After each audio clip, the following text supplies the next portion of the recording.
So now let's welcome our next speaker, David Mercier, for our second talk entitled A Beautiful Medicine, Love, Beauty, and Relationship on the Path to Wholeness. David Mercier is an acupuncturist, seminar leader, an adjunct faculty member at Johns Hopkins University in Baltimore, Maryland, where his award-winning book, A Beautiful Medicine, is the textbook used in both of the courses he teaches, and we also have it available here.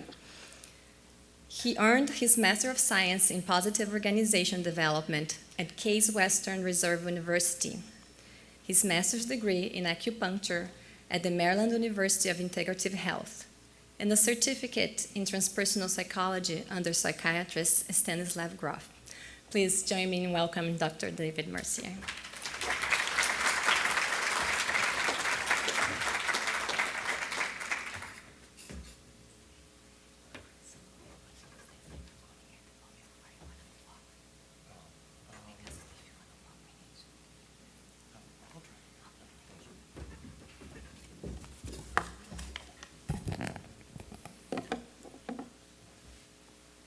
Following Dr. Koenig is like trying to follow Jimi Hendrix at Woodstock.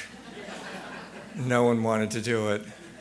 Nevertheless, I'm very, very honored to be here, and I'd like to thank everyone that has been so gracious and warm and welcoming from the Spiritist Medical Association.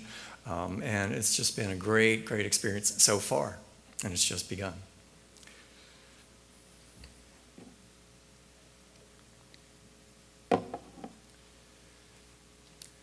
When I think of beauty, I think of a mother at the airport weeping and hugging her son who has just come back from combat. And what goes on in her heart, in the heart of the father, that's one experience, I think, of beauty. Or the little girl in the classroom looking up to see her father in uniform, just back from Iraq or Afghanistan, and the weeping and the sobbing and the ecstatic joyfulness that she's experiencing. When I refer to beauty, that's the kind of beauty I'm talking about. There's also the beauty of the sense of transcendence that two people might find in sexual embrace, the beauty they might find looking into each other's eyes at a wedding, at their wedding, and feeling that extraordinary sense of love and ecstasy, and the beauty they might find in their hearts seeing their newborn baby for the first time. So Hans-Georg Gadamer, I think he was an Austrian philosopher, wrote, "The experience of the beautiful," we're not getting the whole slide. Oh, okay. It's up there. It's not here. "The experience of the beautiful is the invocation of a potentially whole and holy order of things." And so that is the basis for my use of the word beauty in the concept of a beautiful medicine and beauty as a part of relationships. So it is not exclusive to what we would normally refer to as physical beauty.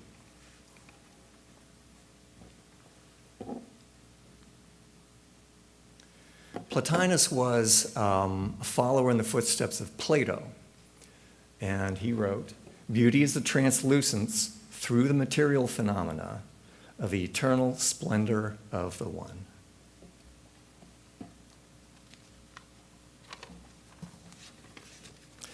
And one thing I'd like to point out about the experience of beauty as I'm talking about it is that this is almost always in relationship.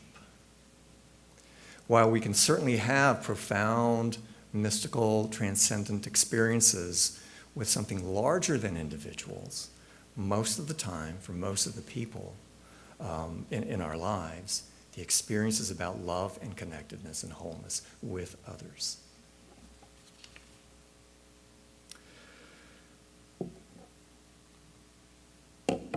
I found this line from Martin Buber, the Jewish philosopher, to be very telling. "In the beginning was the relation." In the beginning was the relation.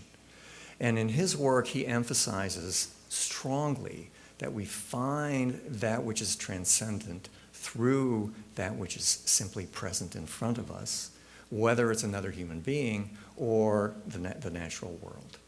But he talks about encounter, about being connected, about being part of what is around us. And he distinguishes that from what he calls the I-it relationship. The I-it is when we are disconnected, not mindful, not present. I-you is when we are fully and wholly present, fully in relationship in the most profound sense of the word. And so almost the entirety of his philosophy is about connection, about relationship, about encounter, about the I-you relationship. I'd like to tell you a few stories about some of my patients, and I'll start with Brittany. Brittany was 23 years old. She was a nursery school aide, and she had jaw pain on the right side. She had tried a variety of medications with no luck. She had seen 5 to 6 to 7 doctors and dentists with no relief whatsoever. And when she came to see me, she was scheduled for surgery 5 weeks out. She wasn't able to tell me what the surgery was about. So during the examination, I asked a normal, usual question, which is, how long have you had the pain? And she said, 18 months. And I said, what happened 18 months ago? And she said, my 15-year-old brother hanged himself. So, what are the statistical probabilities that it was just a coincidence? Very low. When she recognized that the pain was connected with her grieving, the loss, the fracturing of a dear relationship, the fracturing of the I-you connection, her pain was gone in a week.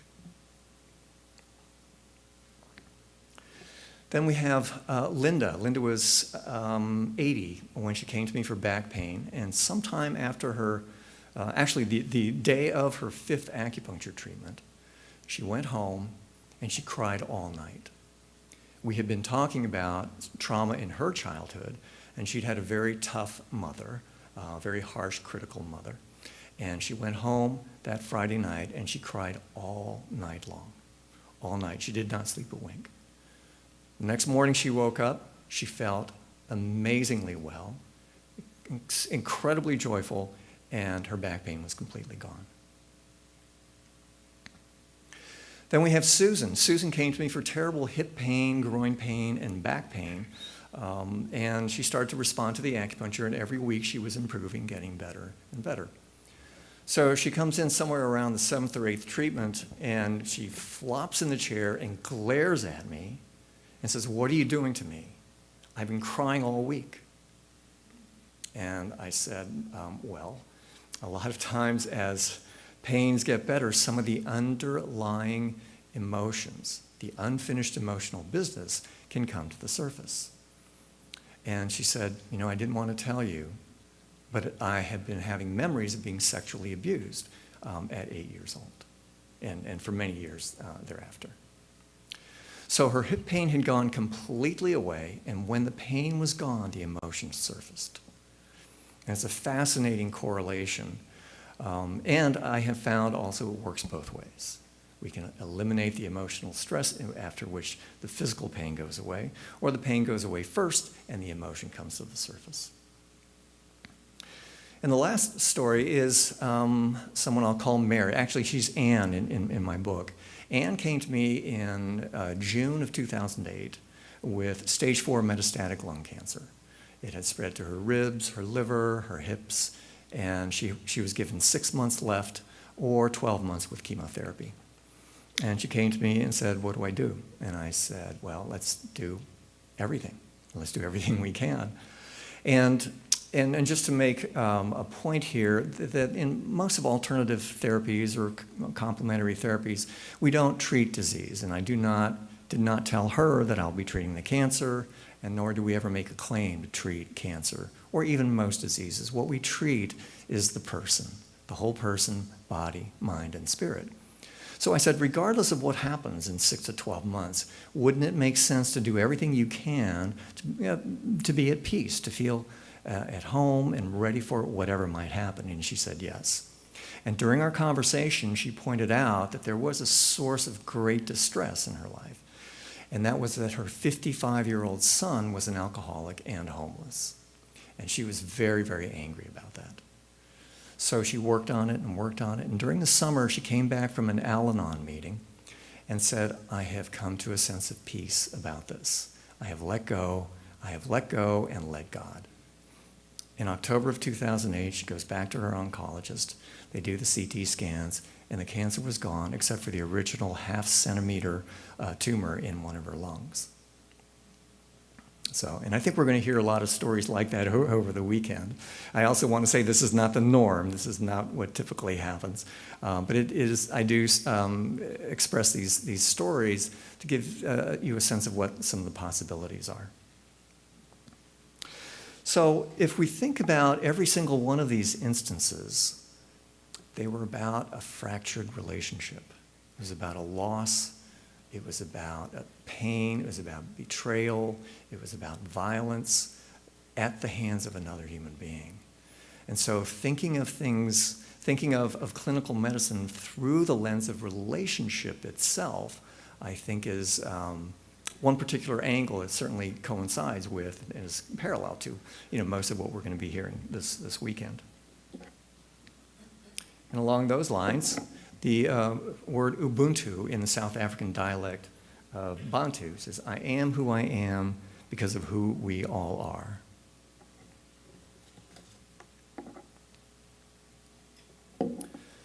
So I'd like to go through a series of steps, and to start with, I want to talk a little bit about the mind-body connection. And I'll start with something we all know quite a lot about, which is the placebo effect. So we all know about the placebo effect, and I'd like to talk a little bit more about some of the interesting new findings we've had about it. But if you think about how scientific materialism de-emphasizes the role of the mind and spirit, it's really kind of extraordinary, because anyone who believes in the placebo effect is saying they believe that the mind can affect the body. But it's seen through a narrow keyhole. So there's a little joke that expresses how we can focus narrowly on things. And it's a story about a reporter who's driving through the backwoods, and he drives by a house that has a sign out front and says, talking dog for sale. So of course he's curious. He thought maybe this could be a story. So he knocks on the door, the man comes out, and the man says, check him out for yourself, he's out back. So the reporter goes out to the dog cautiously and says, do you talk? And the dog says, of course I talk. And he was stunned, and he says, well, tell me about it. The dog says, well, it just came to me naturally. I grew up with my owner's kids, and you know how kids are. You go to a foreign country, you just pick up the language pretty easily. So I just learned. It was very easy. And then eventually the CIA found out about me. So they hired me, and I broke up a couple of spy rings in Moscow, and I worked in East Berlin and so on. But, it was just getting to me. And so, and I was getting old. You know about dog ears, right? The guy says, yes, I know about dog ears. And so he says, so I came here to retire. So the reporter goes back to the front door, knocks on the door, and the man comes out, and the reporter says, this is incredible. This dog could be worth millions. Why are you selling him for $5? And the man says, because he's a doggone liar. He didn't do any of that stuff.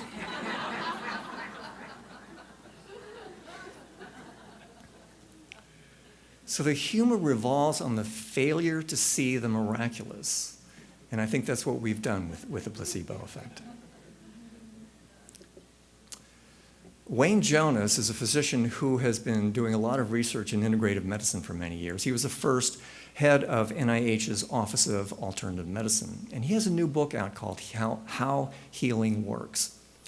And one thing he is trying to do is change the label that we give to what has been narrowly defined as the placebo effect. And he says, let's call it the meaning response. So it fits in perfectly with what Dr. Koenig has been saying. There's a sense of meaning, there's a sense of context, of purpose, meaning, value that we can wrap around the clinical intervention that can, in and of itself, can have a profound effect. And of course, there are many people who have been working in mind-body medicine who have tried to codify, systematize all of the studies and the methods to use body-mind medicine as a treatment method in and of itself. So the placebo effect is truly extraordinary. It can do amazing things. And there's one aspect of it that I'd like to point out, and it's about double-blind studies. Now, for those of you who are not familiar, a double-blind study is when both the patient and the doctor do not know what the patient is getting. So no one knows whether the patient is getting the real medication or the sham medication. Now, that's accepted as a standard in clinical pharmacological studies and so on. But we have to ask the question, why? Why do we have to blind the physician? Right? It's kind of interesting, isn't it? We just accept that. Everyone accepts that. But why do we have to blind the physician? The physician isn't going to spill the beans and say, don't tell anyone, but you're getting the real medication. Don't tell them. And here's what they have found. Patients can sense what the doctor believes, and that will corrupt the results. You don't have to say a word, and you will transmit mood, tone, intention, and knowledge. So that's how subtle it can be.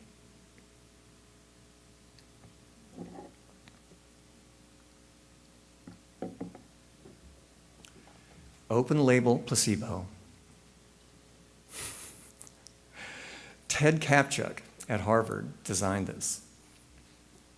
And this is where the patient in the research study is given a pill, a bottle of pills, and is told this is a placebo pill. Yes. This is a placebo pill. There's nothing in it. However, sometimes people get better when they take placebo pills and take this 3 times a day for 3 weeks. And patients get better. Right? This is mind-boggling. It's a fake pill. They're told it's a fake pill, and they get better. There was an article in Time magazine that just came out that talked about this, and one patient had severe irritable bowel syndrome, a lot of pain, a lot of diarrhea, and it completely cleared up for 3 weeks. It came back, but I'm going to address that later on in my talk as to why that might be. But nevertheless, all of this points to the extraordinary impact of not even just the messages that we give to each other, our loved ones, our patients, but just the subtle hints and inclinations that are just in our minds. So I think it's really extraordinary. And then there's the nocebo effect. And they have found that if a doctor gives a patient a pill, and even a strong medication such as an opioid painkiller, and says, I don't think this is going to help you, it can completely nullify the effect of a narcotic medication. If a doctor tells the patient, I don't think your symptom or your condition is going to go away, pain can increase 30% over the following 2 weeks.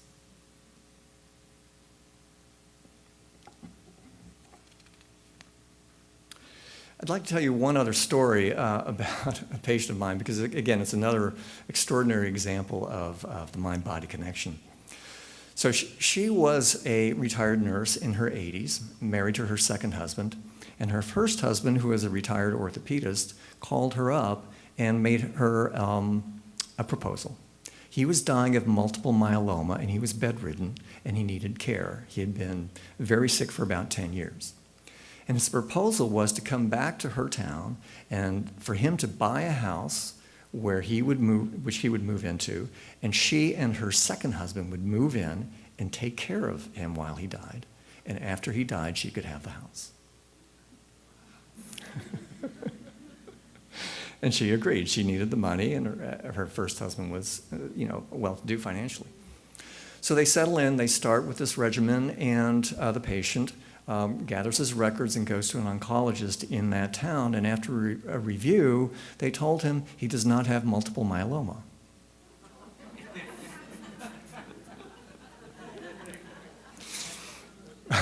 We don't know why. We don't know what happened. Within a week, this person who was bedridden, had a catheter, and could eat no more than one egg at a time was eating full meals, going around. He started taking tango lessons. He flew himself out to Las Vegas and bought an antique Jaguar and drove himself back. And now he's on Match.com trying to find a girlfriend. Somewhere around this time, she was coming in for her monthly treatments, and she reported that she had this terrible pain suddenly that came out of nowhere in her right, actually it was her left hip. Gave her treatment, got some result, gave her another treatment, got some result, but there was something there. She wasn't responding as well or as quickly as I would normally expect for that kind of a condition. So I started thinking about it, and I realized it started in February. And February is the time when she found news that her first husband was not going to die anytime soon. And imagine her dilemma. So one book I recommend to a lot of people is called The Mind-Body Prescription by a doctor from New York named John Sarno, S-A-R-N-O. And he has done a lot of work on the mind-body connection. So I said, why don't you read it? And she says, I have a copy. I'll go home, and I haven't read it in 20 years, so I'll read it. She came in the next time. I said, how'd it go? She said, halfway through the introduction, the pain disappeared and never came back. These are true stories. So we have a lot of evidence that the mind affects the body, but we don't have a thorough explanation of what exactly the mechanisms are by which those changes are mediated. So we have some ideas. Candace Pert was a graduate student at Johns Hopkins who discovered the opiate receptor. And if anyone's not familiar with a receptor, it is to a molecule what a dock is to a boat. So the boat comes into the dock, releases its passengers who go out and spend money in the restaurants and the gift stores and have their effect. So that's all a receptor is. So she discovered the opiate receptor. And in her work, she discovered an amazing thing. And this is what her book, Molecules of Emotion, is about, that the network of opiate, or let's say neurotransmitter receptors are distributed throughout the entire body. And so this is one inkling as to how our thoughts and our feelings can actually locate in the stomach, in the knee, in the back, wherever it is. I don't know how much work has been done on that recently, but that was a breakthrough moment in this field. Nowadays, people are estimating that somewhere between 70 to 90% of the receptors for serotonin are in the intestines, not the brain. So as we think about my gut instinct, my gut feelings, we are not exaggerating. We are not getting metaphorical. We are actually quite literal. In treating people with irritable bowel, any of the bowel disorders, Crohn's, irritable bowel, colitis, and so on, invariably stress will trigger an attack. Invariably.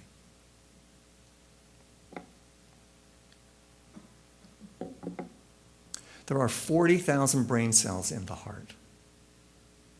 So once again, as we look at what jazz singers, pop singers, country singers, and Shakespeare have been saying for decades and centuries, a warm heart, a golden heart, a broken heart. Once again, it's not just metaphor. And interestingly enough, in Chinese medicine, 2,500 years ago, the heart was considered to be the seat of consciousness.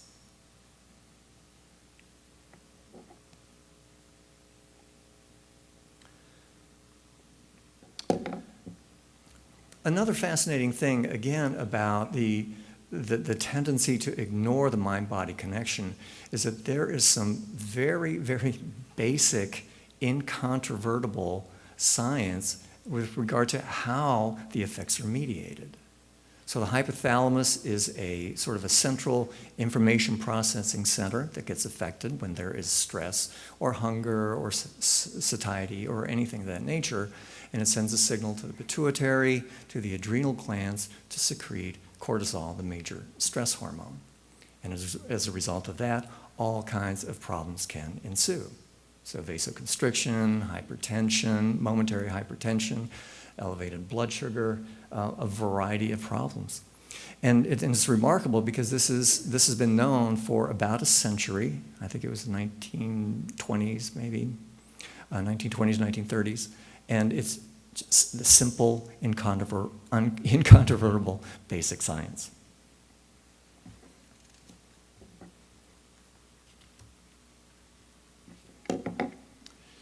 Years ago, this is from the Vendidad in Persia, and this is 800 BC. Of all the healers of Spitama Zarathustra, hold on, I need to read it here. Namely, those who heal with a knife, with herbs, and with sacred incantations.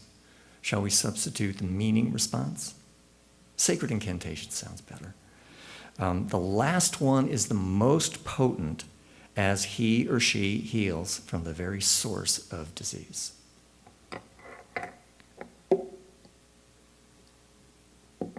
And this is from the Bible of Chinese medicine, 400 BC.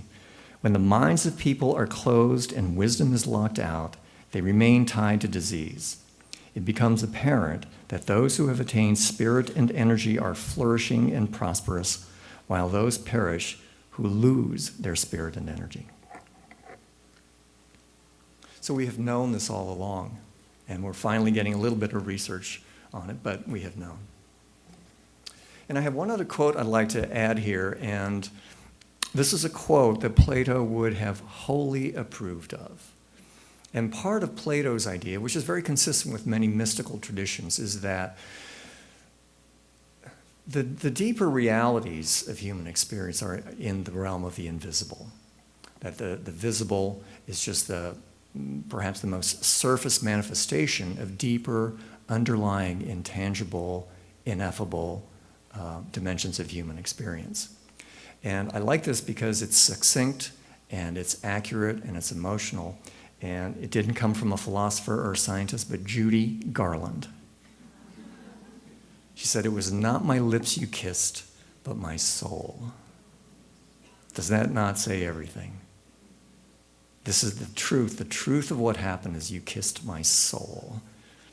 Not that two pairs of lips made contact and there was on and on.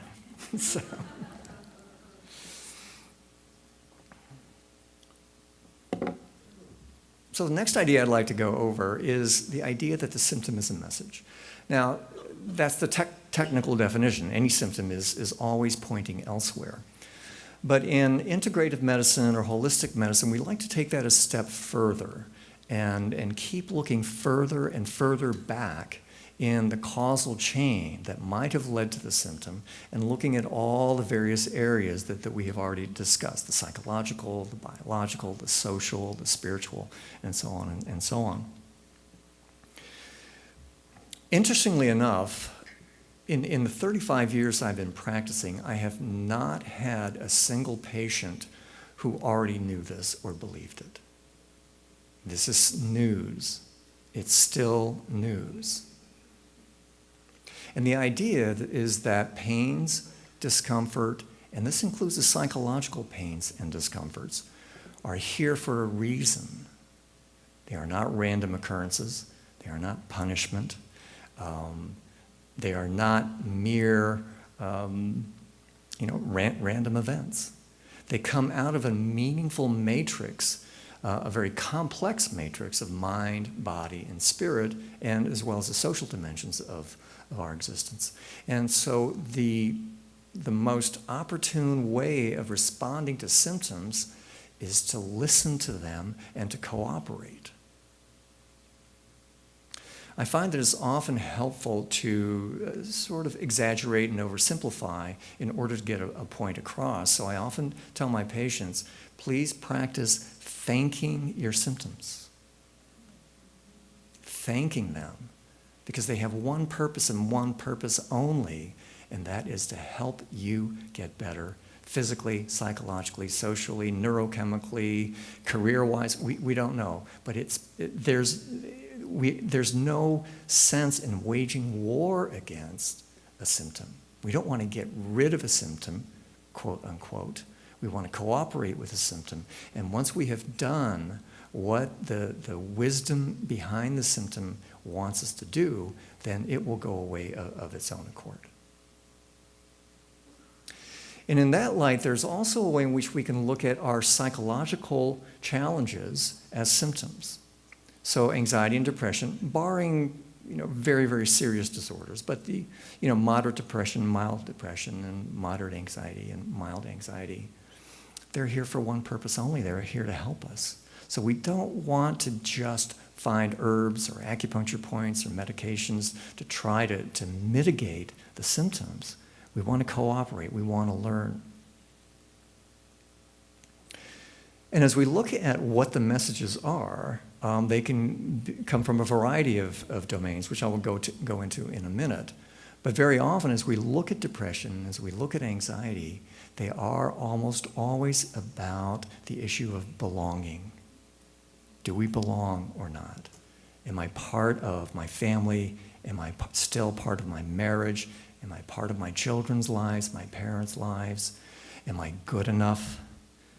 Alfred Adler wrote that he was a disciple of Freud's, wrote that this is a universal condition, that we have this overwhelming drive to connect, to belong. And certainly religious communities are a major way in which we can have that need fulfilled. But the idea is that almost all anxiety and depression has to do with issues of self-worth and belonging. And so if they are here to encourage us, to egg us forward, to learn to be loving toward ourselves, to be accepting of ourselves, we don't want to take away that message. We want to do the hard work. And this is a situation where, again, whether we're using medications or herbs or supplements or acupuncture, simply working to eliminate the deleterious effects of these mood problems can actually interfere with the hard work that the patient needs to do. Eugene Gendlin was a psychologist at the University of Chicago, and I found that this to be a very telling and powerful way of saying it. Nothing that feels bad is ever the last step. So I would like to suggest that even though we know that technically symptoms are just a message, and they always point elsewhere, there's a broadening and a deepening of that concept that alone can be transformative in a patient's life, transformative for our lives. It is a complete reversal of our gut instinctual response to pain and symptoms. Then we have the question of, well, where are they coming from? And there are a lot of different ways in which we can answer that question. Brian Swim, who is a cosmologist, wrote,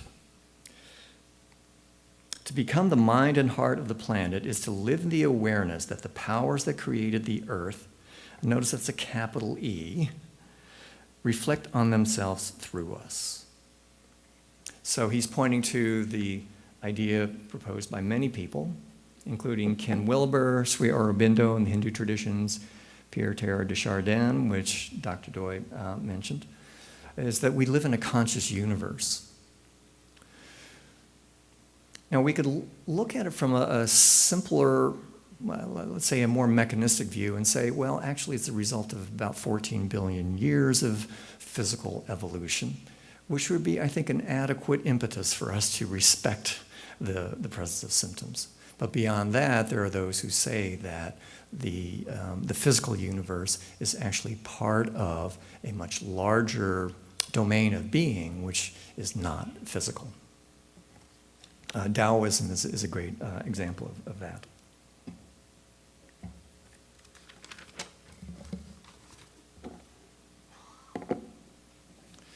In response to a question of Sri Ramana Maharshi, who is in the Advaita Vedanta tradition of Hinduism, said, "The world is only spiritual.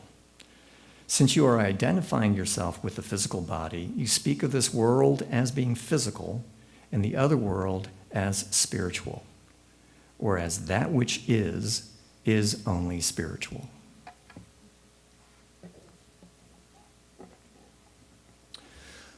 Next, from a practical point of view, where do we look? What is the symptom pointing to? What are the different domains of health, healing, and disease that we can look at?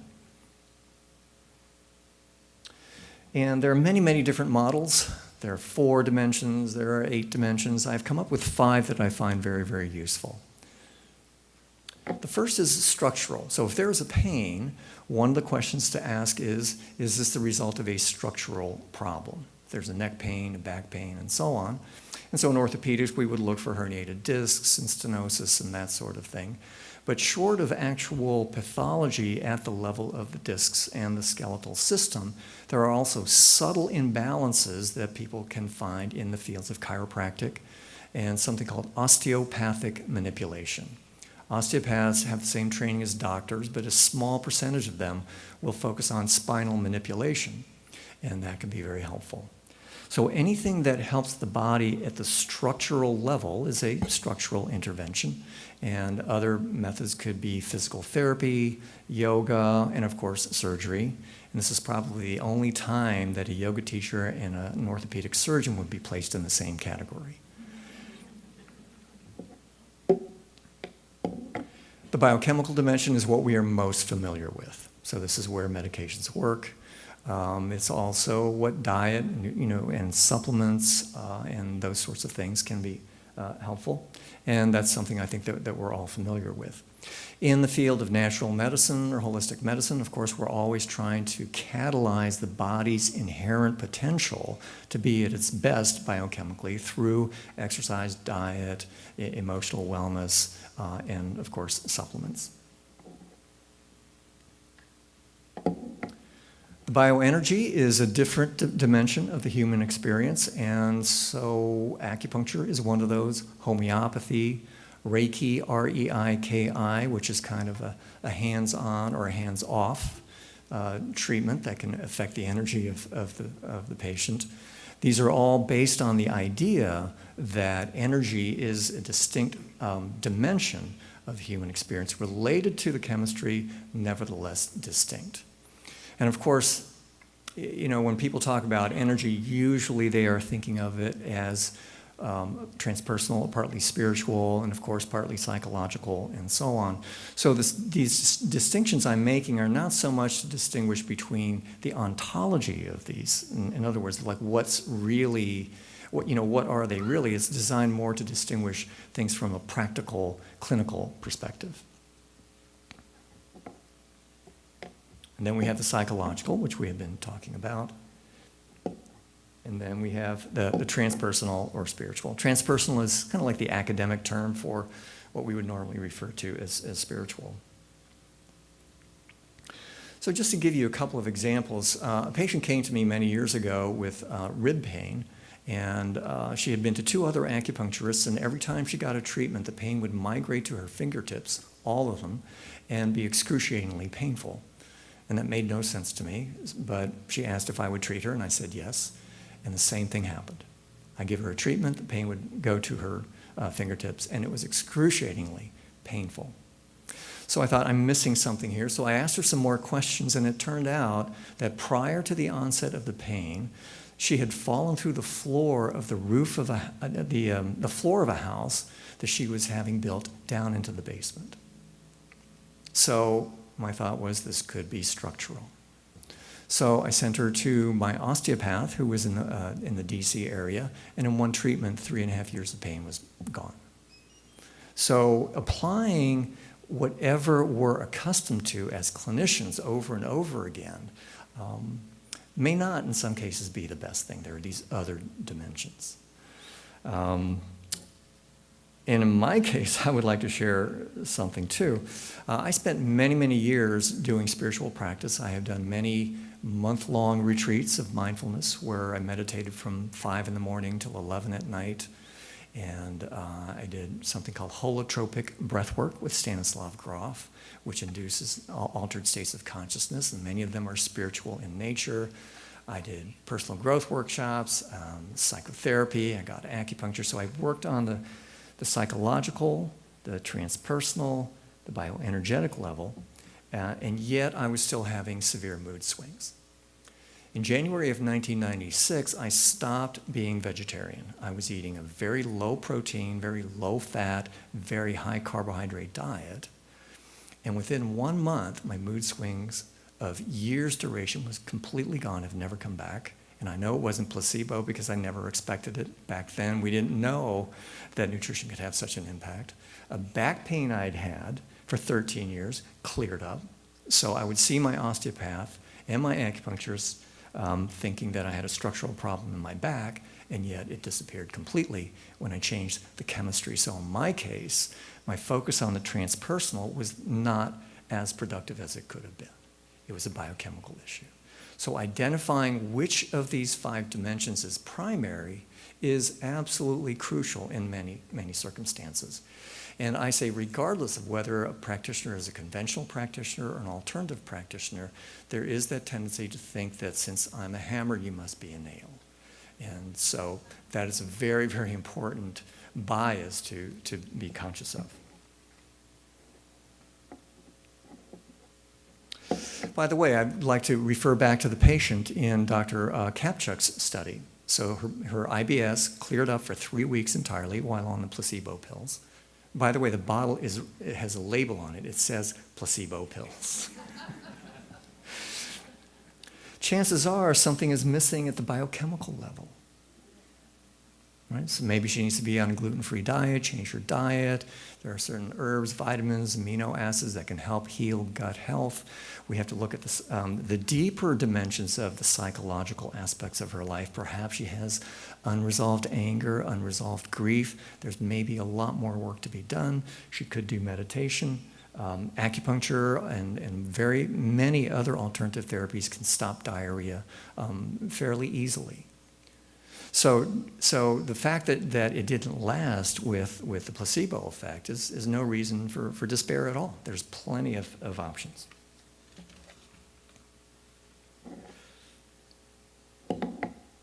So where do we put all this? This is another map that I have found personally very, very helpful in thinking about clinical medicine and in thinking about our spiritual growth. It's very complex. This is just a simplification, but I'd like to go through it very quickly. So the top left-hand quadrant is the interior individual and refers to the subjective experience I have of being myself. The top right, the exterior individual, is the physical aspects of ourselves. So that's the human body. That's where the genes are. That's where the chemistry lies of the human body. Strength, flexibility, cardio endurance. That is the upper right-hand quadrant. The relationship between all the quadrants is that they are interrelated and are simply different faces of the same phenomenon. So for example, in the upper left quadrant, the interior individual, I might be experiencing deep gratitude. In the upper right quadrant, we might be able to measure an increase in serotonin in my brain. In the left-hand quadrant, I might be hungry and moody. On the right-hand quadrant, my blood sugar may be below normal levels. So it's very simple. The bottom left, which is the interior collective, is culture, shared friendships. So this is what we would find in a community within a church or a temple or a mosque. People have developing friendships, shared values, and so on and so on. And then the lower right quadrant is more the tangible aspects at the collective level. So that would be the church itself, the mosque, the temple, cathedral itself. It would be finance, law, legal systems, the courts, money itself, the roads, infrastructure, our material assets, and so on and so on. So what Wilber is saying is that in order to have a full and whole spirituality, we need to consider all these different aspects of it. We need to be physically fit, we need to be physically well, and neurochemically balanced. And I'm going to speak a little bit more about the interior individual in just a minute in more detail.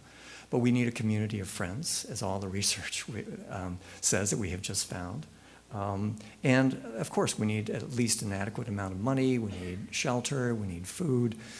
Excuse me. So we need all those material aspects of our lives to help out. And certainly, some people choose to live in poverty as part of their spiritual journey, but for most people who are not choosing the monastic route, we need at least a certain amount to be comfortable. So now I'd like to focus on the interior individual, and I think this is one of the most useful things that I have found for myself in determining, what's spiritual, what's psychological, and so on and so on. And Wilber has identified a number of different lines of development. These are what he calls lines. And can you read the bottom lines there? That's pretty small. Okay, the first line is kinesthetic. By the way, let me preface this by saying Howard Gardner, I think he was at Harvard, has come up with the idea of multiple intelligences. And rather than thinking intelligence is a function of IQ, our rational analytical abilities, that there are many different kinds of intelligence. So Wilber, I think, has played off of that. So the first is kinesthetic, and it's our awareness of how our body feels and moves. Right? So how our body feels and moves is the upper right quadrant. Right? That's measurable. The physical body. How we are experiencing that internally is the kinesthetic aspect of intelligence. And the next one is the cognitive, and this is where we are looking at the usual rational analytical faculties. This is our ability in math, critical thinking, logic, and so on and so on. And this is a different competency from that of the kinesthetic. Then we have the moral, and I think that's self-explanatory. And then we have the psychosocial, or the emotional. And one of the things that's important in all of this is that there are stages of development, and this is another important distinction that he has put out, that there's a difference between a state, an emotional state, and an emotional stage. So we can have an 80-year-old person feeling joyful at the new puppy. We can have an 8-year-old child joyful at the new puppy. They're experiencing the same state, but there are different stages of development. And he emphasizes the importance of not confusing the state with the stage, because people can have extraordinary states, and we'll get to the spiritual line in a moment, but that doesn't necessarily mean that we are at any particular stage of development. So the next is the spiritual. And this is very interesting on Wilber's part. He's defining that as a particular line of development, a particular competency. And here's why I think it's very important, and it's that many people are capable of profound spiritual experiences, mystical experiences. And do they help with our development through the stages into becoming fuller human beings? Absolutely, but they are nevertheless not the same. So we can take a young individual who goes and does a spiritual retreat or a meditation retreat or engages in some kind of a mystical practice and having a profound, earth-shattering spiritual experience, but that doesn't mean that they have developed that much at the social, psychosocial level. They may not know how to get along with their parents or with their spouses. These are different competencies. And what Wilber points out is that there's a big difference between these competencies, and mastery in one does not indicate mastery in another.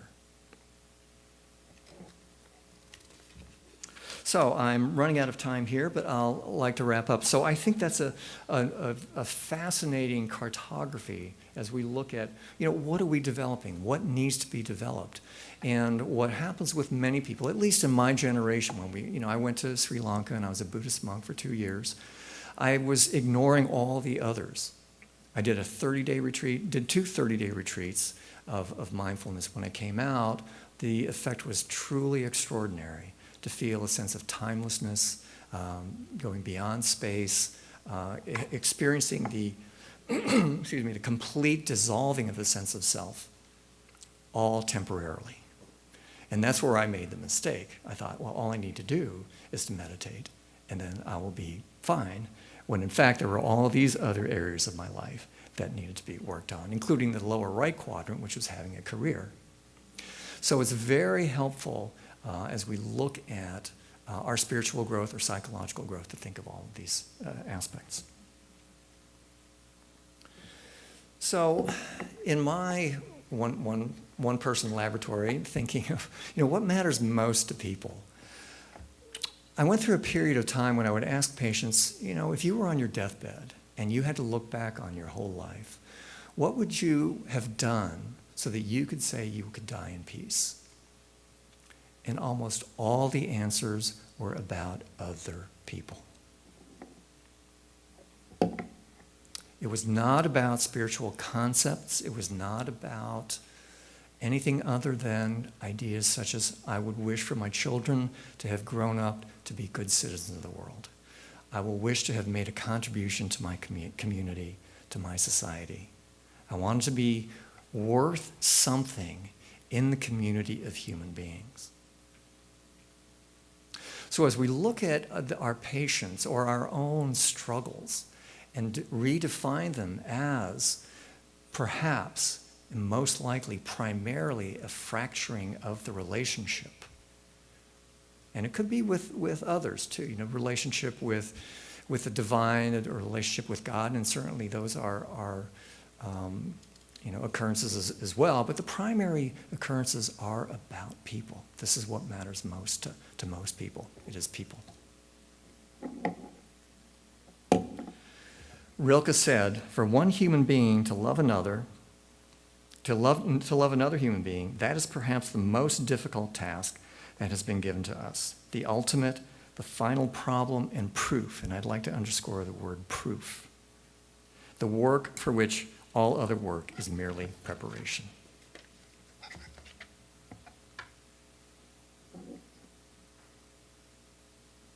Actually, I'm going to have to skip this. How am I doing time-wise? Do I need to stop? Okay. Just want to end with a quote from my book. This is from the very end.